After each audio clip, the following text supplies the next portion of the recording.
So now that we've, from the capital structure, calculated the weighted average cost of capital, that now becomes the discount rate. So in this case, the discount rate is 10%, okay?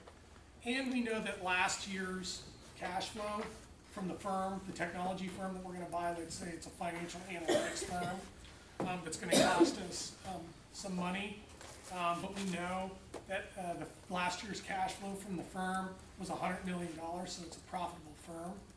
And then we know that we can grow the cash flows out at 10% because we're really good at going in and restructuring the firm, reevaluating the org structure, optimizing the marketing mix and the product lines, add in some technologies and some automation, and we will be able to grow that cash flow by 10% per year over the next 3 years, okay?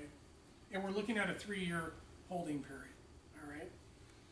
Because us as firms, you know, we like to buy technology companies, so we use pretty short holding periods because we may end up going in, restructuring it, and spinning it off in 3 years, okay, and selling it off. So this is the basic discounted cash flow model, where you have cash flows from last year, which we grew out into the first year. Then I grew them out again, 10%, 10%, 10% each year. Then I'm going to discount these cash flows, these future cash flows, by the discount rate or the discount factor, okay? And the discount factor is 1 plus the discount rate in the first year to the 1 power. Then it's going to be to the 2nd power to the 3rd power. So now we have the cash flows and we have the discount factors. We also need to come up with what is called the terminal value, and I'll go through that in a minute. So the present value of the firm or the project or the program or whatever it is that you're capital budgeting is going to be determined by the cash flows in the 3-year plus the terminal value, discounted back to the present to get the present value. So do you all have calculators? You pull out your calculators and we'll run through this. So we know that what's, 1.1 times 100 million? 110 million. Okay, so 110 million. And then grow that out 10% for me too. So multiply that by 1.1, and what do you get? 121. What is it? 121. 121, is that right? Okay, make sure that everybody, you're probably doing it in your head, but make sure you're going through the exercise. And then 121 times 1.1? 133. 133? Is that right? Yep. Okay, just want to make sure. Okay, so I got the 3 years. Now let's do the discount factors. So we know that this is 1.1 to the 1, 1.1 to the 2, and 1.1 to the 3. So I know that this is 1.1. So what's 1.1 squared? 121. What is it? 1.1 Yeah. squared. 1.21, right? Oh, square. Is that right? 1.21, yeah. Is that right? Okay, and then what is 1.1 to the 3rd or cubed? Or to the 3rd power? 1.3. What? 133. 1.33. It's the same thing. Yeah. All right, so we have the cash flows, projected cash flows, and we have the discount factors, okay? So now what we need to figure out is the terminal value, okay? And this is where you want to take notes, because this is really, really important, and this is where most of the students fall down, okay? What we need to do to come up with the terminal value is we need to grow the 3rd year cash flow out 1 more year. And we think we can do that at 10% again. So what's 133 times 1.1? 146. What is it? 146. Is everybody checking that? Is that correct? Yeah. 146 million? Okay, thank you. I love it. I love it. Then the bottom is 1.46. Pardon me? Hold on. Don't compete, man. Okay. 1.46. So again, we have the cash flows, we have the discount factors, we've grown out the cash flows 1 more year beyond the holding period. This is where we're gonna calculate the terminal value, which is what we're gonna use to add back to the third year. So we know what the cash flow is. The question is, do we assume that the cash flows are gonna grow into infinity at a constant rate or are going to be flat? That's what you have to decide as a manager. Do you think that the cash flows, or do you want to be conservative in your estimates and just use the perpetuity approach to calculate the terminal value, or do you think that the cash flows are going to grow at a constant rate forever into infinity? If they are flat, then you just divide it by a terminal discount rate. If you think that they're going to grow into infinity, it's going to be the terminal discount rate minus the growth rate. So you have to tell me, do you want to be conservative and use flat, or do you want to be a little bit more aggressive and use a constant growth in the cash flows into infinity? What do you want to do? You want to be conservative? Okay. So this is going to be divided by, okay, hold on a minute. Okay, now I was gonna go just apply the discount rate, the 10%, but that's the going in discount rate. In 3 years from now, is the firm gonna be the same age? No. Are the market structure, the market pressures, the competitive market gonna be the same? No. Are interest rates maybe gonna be lower or higher? Maybe higher. Inflation's gonna be higher, so there's gonna be more risk, right? So what you want to do is you want to risk adjust the discount rate by 2 percentage points to add on a risk premium on top of it to take into consideration future risk. Okay, so let's use 0.12. Okay, so we're adding on 200 basis points on top of the going in discount rate to reflect risk in the future that we can't anticipate, but we know is going to be there. So what's 146 million divided by 0.12, or the 12%? What is it? What is it? 1, Point something billion. 2, 120. 1, 2, 2, See, 0. 1, 2, 2. I said 1, 2, 2. Only 1,220 million? Right. Okay. So what is 1,220 million plus the 133 million? Because those are the total cash flows that we're going to get in year 3. So how much is that?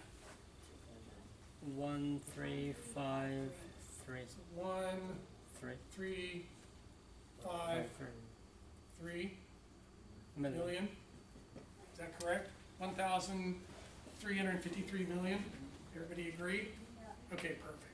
Okay, so now we got all the cash flows. Now we can discount it back and get the present value. So what's 110 million divided by 1.1? 100.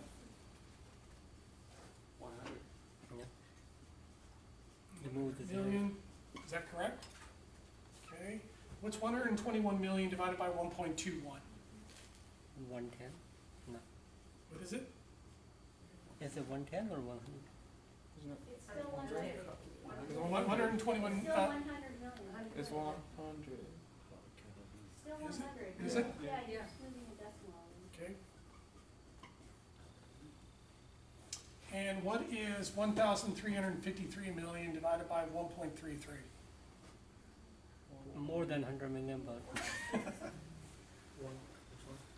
It's 1,350 million divided by 1.33, which is the third year discount factor.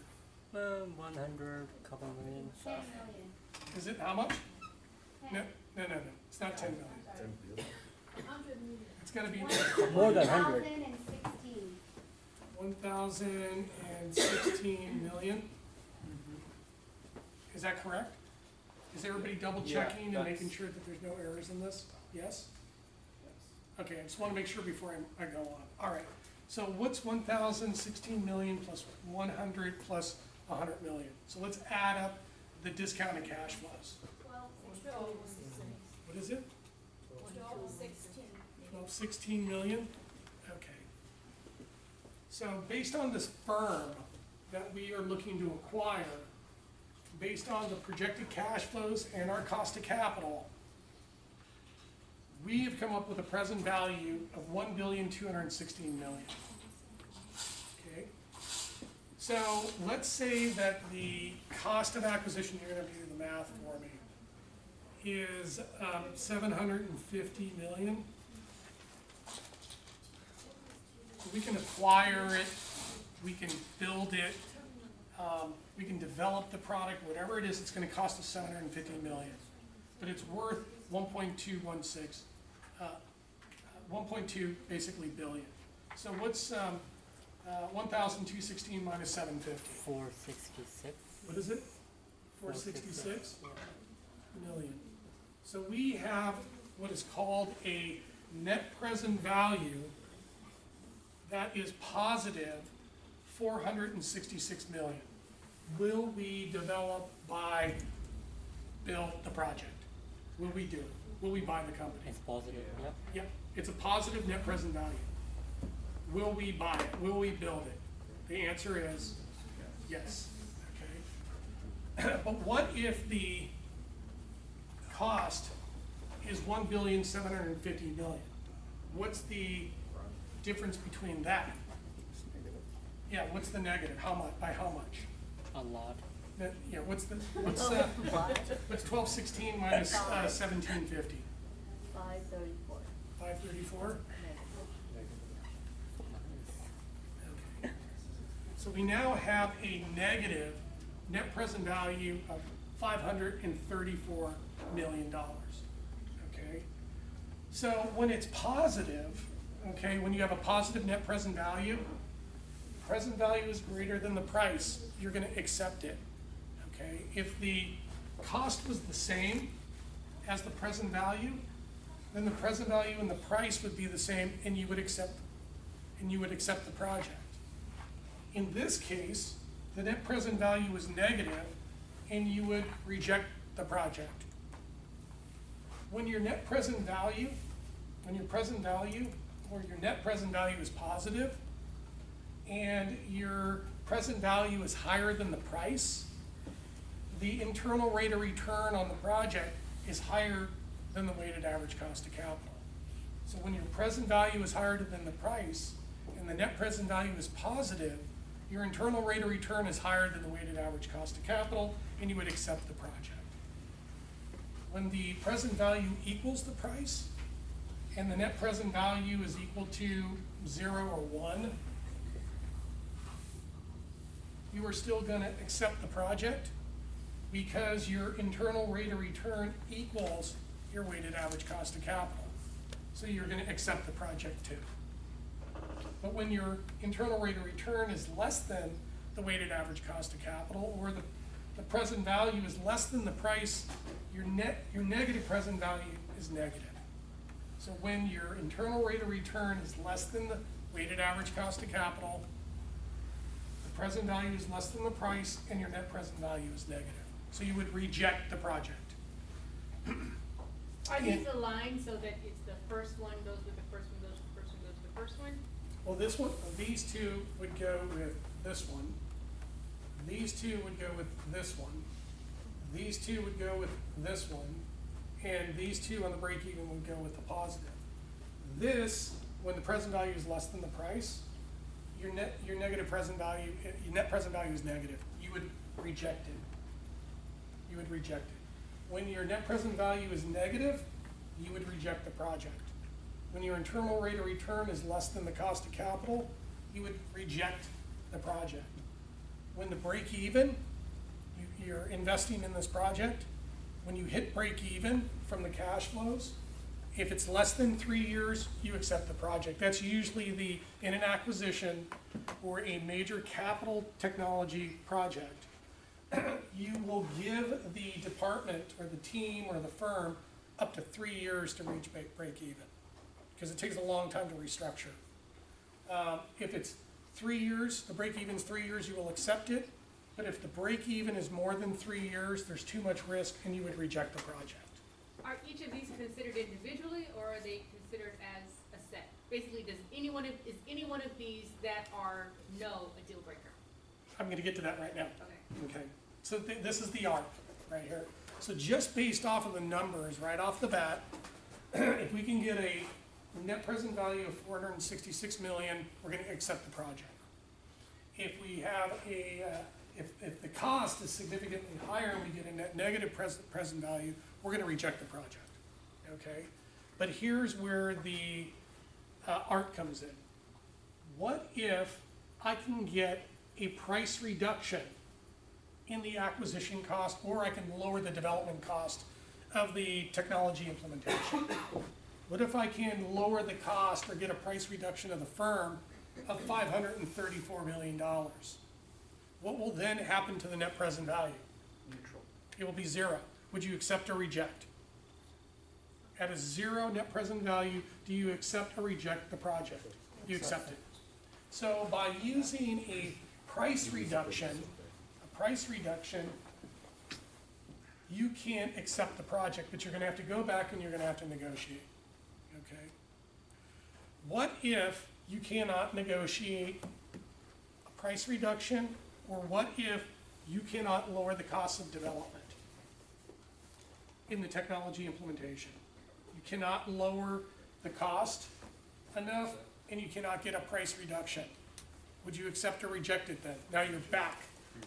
You would reject it. You would reject it. So at first, I rejected it. If I can get a price reduction or lower the costs, I can accept it. If I can't get the price reduction or the cost reduction, I'm going to reject it. What if management really wants the company, wants the technology, wants to develop the technology in-house, wants to buy the firm? How are they going to justify the acquisition in a net negative present value scenario? That's where real options come in, okay? Real options. And it's just like the call option calculation that we were talking about before, okay? The net negative present value is the call option premium. It's the cost in which we are going to buy that call option, that real call option. It's not a financial call option. It is called a real call option because it's a longer term option and it's investment decision making, not financial options. Okay, it's the same application of the financial option calculations, but in investment decision making. Okay, so if I can buy a call option for $534 million, but the value of the firm and the value of the option is significantly higher, then I can justify overpaying for the cost and overpaying for the company. If the real call option value is significantly high, I will pay the money. I will pay the net negative present value. So what you do is you look at the amount of the negative net present value. And if the call option value minus the negative net present value gives you a net present value that's positive, then you can accept the project. So that is the solution to a project that has negative net present value and you can't get a cost or a price reduction. There may be an embedded call option in it that is so valuable that you are willing to pay the net negative present value as a call option premium to buy that value because it's embedded. And firms, management, like these, think in these real option terms because they're looking at these firms saying, well, it's going to get us into a market. There may be embedded intellectual property. There's significant efficiencies in production. There's certain technologies and human capital that we are going to acquire. I mean, we may actually even be able to negotiate with the acquiree, the target company, and be able to negotiate when we're going to buy them. So we will have some time to be able to prepare for the acquisition. So that time is extremely valuable because it allows firms to have management flexibility to be able to do transactions or to make investment decisions on the technology. So flexibility in the decision creates a real option. The waiting period creates real option value. Volatility in the price. The company that we're buying is a technology company. It's a fast-growing company. It's got cash flows. It's plowing a lot of money back into the company. It's growing very rapidly. And actually, the value of the firm is increasing very quickly. And actually, we might even be able to pick it up for less than it would be if it was fully valued in the future. We can lock in the price. So price volatility is a major component of call option values. And then being able to react with speed in some cases. Maybe we should acquire this firm as quickly as possible to capture their intellectual property and restructure the firm very quickly. Well, that speed decision has value too. So the application in the decision making is to either develop the technology, acquire it, the financial analytics platform, the program, the product, the firm, whatever it is. This is the decision making. And then the real options, in this case, would be a growth option because it's a high-tech firm. It could be the firm that we're buying or the program we're developing could give us market share or expansion capabilities to create economies of scale and scope in our operations. And maybe we're buying a firm that's not publicly traded, that's actually private, and there's some type of illiquid characteristic to it that would allow us to get it and be able to internalize the value very quickly. When you're calculating these option values and determining the premiums, you can use the binomial tree or the lattices, you can use the Black-Scholes, you can use simulation to simulate these discount rates and these cash flows and these terminal values. You can create a whole model and a distribution of outcomes around these variables and test these net present values and internal rates of return to see if they're feasible to get at the call option value. And there's some other methodologies that you can use that have also been presented in the books and the chapters. So I think I'm right on time to go into the presentations. If you want to take a little break, then we can come back for the presentations, and then once we're done, we